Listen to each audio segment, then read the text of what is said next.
Hello. Good evening, good morning to everyone. How are you? कैसे हैं आप लोग? I I will discuss about I will discuss about IIT and NIT. What is IIT? IIT क्या है? IIT एक engineering college है। IIT एक national level के इंजीनियरिंग कॉलेज है जहां पर हम बैचलर ऑफ टेक्नोलॉजी से रिलेटेड ग्रेजुएशन करते हैं। जैसे एवरेज कॉलेज से आप लोग बीए, एमए और बीकॉम, एमकॉम और बीएससी, एमएससी करते हैं एवरेज यूनिवर्सिटी और एवरेज कॉलेज से, उसी तरह हम यहाँ नेशनल लेवल के इंजीनियरिंग कॉलेज से हम बीटेक, बीई, बीआर के यानी कि bachelor of technology, bachelor of engineering, bachelor of architecture करते हैं। और देखिए, मैं IIT college number of IIT college की बात करें तो नंबर ऑफ आईआईटी कॉलेज जो इंडिया में है वे 23 है। और यहाँ से हमें जो है यहाँ पर एडमिशन लेने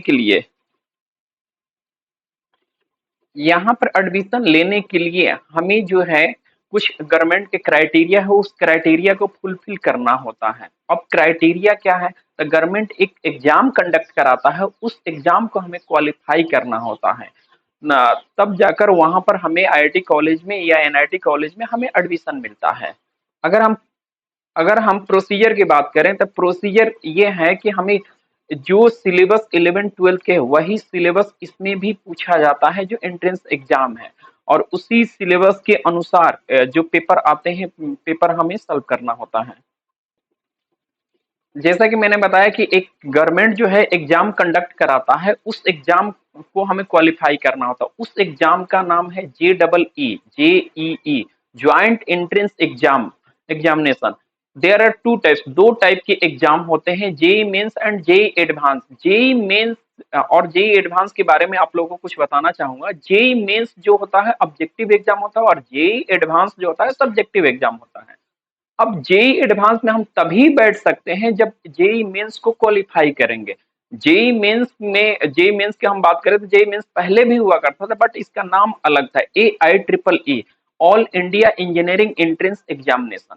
देखिए, जेई मेंस के बारे में बताना चाहूंगा कि देखिए इसका पेपर कैसे आता है। इसमें टोटल नंबर ऑफ क्वेश्चन जो होते हैं वो 90 होते हैं, बट उसमें 75 ही क्वेश्चन हमें सॉल्व करना होता है और 15 क्वेश्चन लेफ्ट करना होता है, छोड़ना होता है।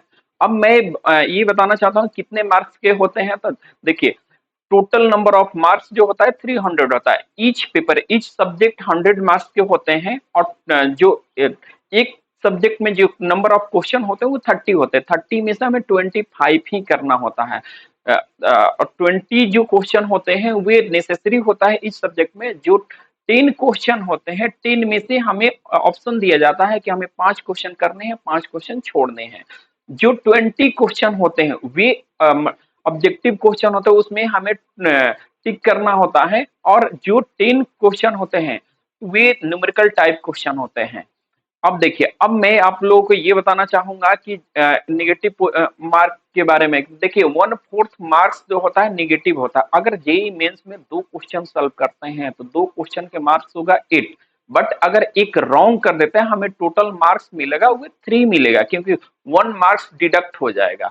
अब जेई एडवांस के बारे में आप लोगों को बताना चाहूंगा कि जेई एडवांस जो है, जेई एडवांस में अपियर हम तभी होते हैं जब जेई मेंस क्वालिफाई करते हैं।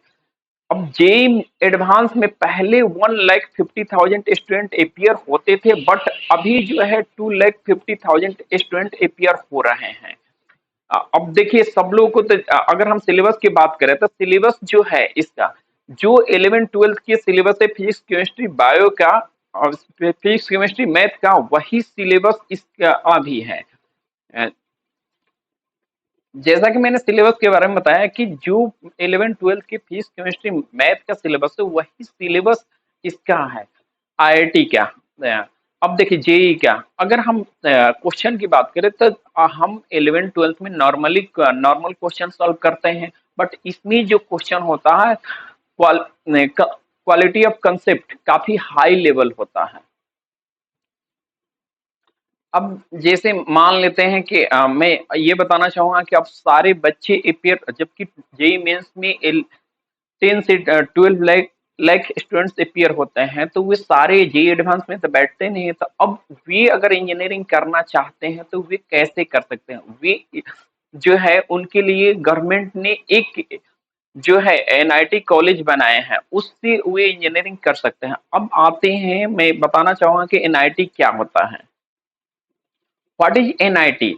एनआईटी भी एक नेशनल लेवल का इंजीनियरिंग कॉलेज है जहां पर हम बीटेक, बीई, बीआर्क यानी कि bachelor of technology, bachelor of engineering, bachelor of architecture, इस तरह के कोर्सेज करते हैं।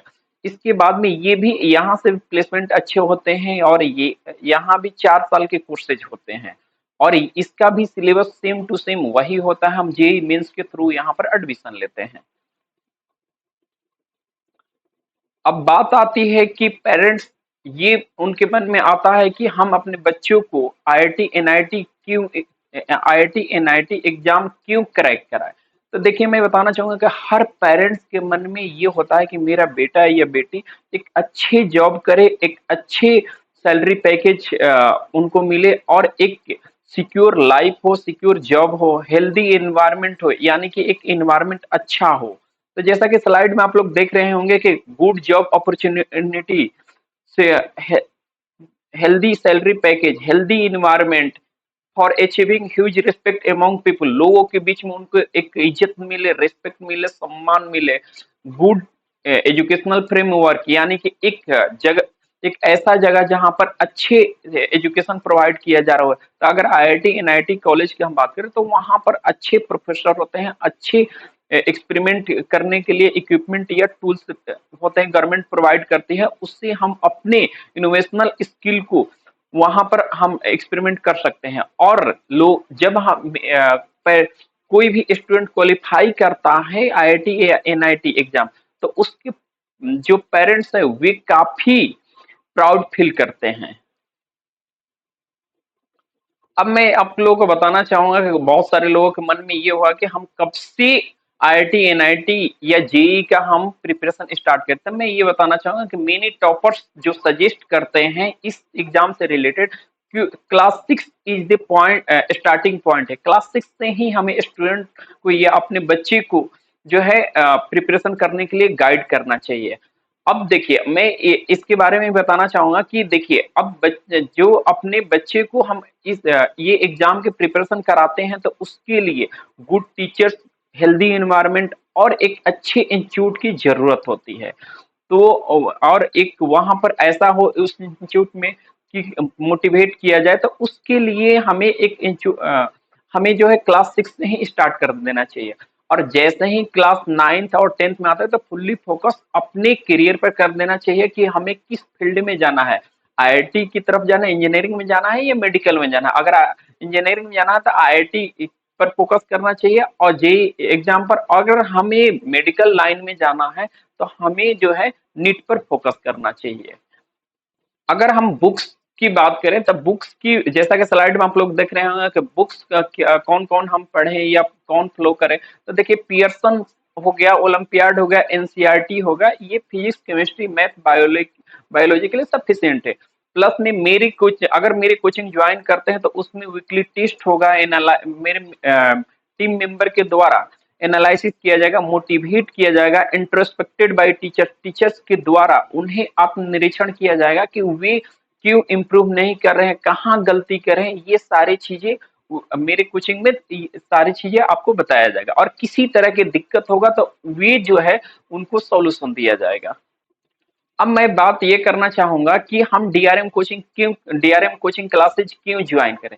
तो देखिए, मेरी यहाँ जो है, जैसा कि स्लाइड में आप लोग देख रहे होंगे, solutions of personal queries of student, student की जो पर्सनल क्वेरीज है उसको, उसका सॉल्यूशन दिया जाएगा। जो मेरे यहाँ टीचर्स हैं वे फ्रेंडली बिहेवियर एटीट्यूड रखेंगे स्टूडेंट्स के साथ में, यानी कि स्टूडेंट को कोई छोटी से छोटी चीजें पूछने में कोई हेजिटेशन नहीं करना है। फ्रेंडली बिहेवियर, जो टीचर है उनके साथ में फ्रेंड जैसा बिहेव करके उनको टीचिंग कराएंगे। और मैं ये भी बताना चाहता हूँ कि आईआईटी के अलावा भी यहाँ और एग्जाम भी क्वालिफाई कराया जाएगा, जैसे केबीपीवाई होगा। केबीपीवाई के फुल फॉर्म की हम बात करें तो केबीपीवाई, किशोर वैज्ञानिक प्रोत्साहन योजना, ये एक रिसर्च इंस्टीट्यूट है। ये 1991 में गवर्नमेंट ने ओपन किया था। जब लोग रिसर्च में इंटरेस्ट नहीं ले रहे थे, तब इसने मतलब ओपन किया था। और मैं ये भी बताना चाहूँगा कि यहाँ पर जो है अगर इस एग्ज़ाम को क्वालीफाई करते हैं तो यहाँ पर एक सैलरी पैकेज अच्छा है और स्कॉलरशिप भी मिलती है। अब मैं बच्चों के लिए स्टूडेंट्स के लिए मैं बताना चाहूँगा कि देखिए जैसा कि स्लाइड में आप लोग देख रहे होंगे, fully supported by DRM coaching classes for students. देखिए, children will be counselled by our team, मेरी टीम मेंबर के द्वारा जो स्टूडेंट्स हैं उनको काउंसलिंग भी किया जाएगा कि वे किस फील्ड में जाना चाहते हैं, इंजीनियरिंग में जाना चाहते हैं या मेडिकल में जाना चाहता है। और उनसे जो भी उनका पर्सनल प्रॉब्लम है, स्टूडेंट से रिलेटेड कोई भी प्रॉब्लम है, तो उसका एक डेडिकेशन के साथ सॉल्यूशन किया जाएगा। और मैं ये भी बताना चाहता हूँ कि पेरेंट्स टीचर मीटिंग, जैसा कि स्लाइड में देख रहे होंगे, पीटीएम आफ्टर 15 डेज या 1 मंथ पर हमेशा पेरेंट्स टीचर मीटिंग होगा। और जो स्टूडेंट्स, और मैं ये भी बताना चाहूंगा कि स्टूडेंट्स के जो पॉजिटिव नेगेटिव चीजें हैं वे उनके पेरेंट्स के साथ डिस्कस भी किया जाएगा। और एक चीज और मैं बताना चाहता हूँ कि जो पेरेंट्स हैं, जो चिल्ड्रन के बच्चे के पेरेंट्स है, उनको प्रॉपर एक गाइडेंस भी दिया जाएगा कि वे अपने बच्चे को कैसे सपोर्ट कर सकते हैं। एजुकेशनल क्वालिटी के साथ कोई कंप्रोमाइजेशन नहीं होगा। अगर कोई पेरेंट्स सजेशन देना चाहता है तो सजेशन दे सकता है। अगर अच्छे सजेशन देते हैं तो उन्हें काफी अप्रिसिएट भी किया जाएगा। तो तो इस वीडियो में इतना ही। मैं आईआईटी एनआईटी के बारे में बता रहा हूँ, और नेक्स्ट वीडियो जो होगा उसमें मैं और डीपली आप लोगों को आईआईटी और एनआईटी के बारे में या फिर नीट के बारे में मैं बताऊंगा। Thank you, very very thanks.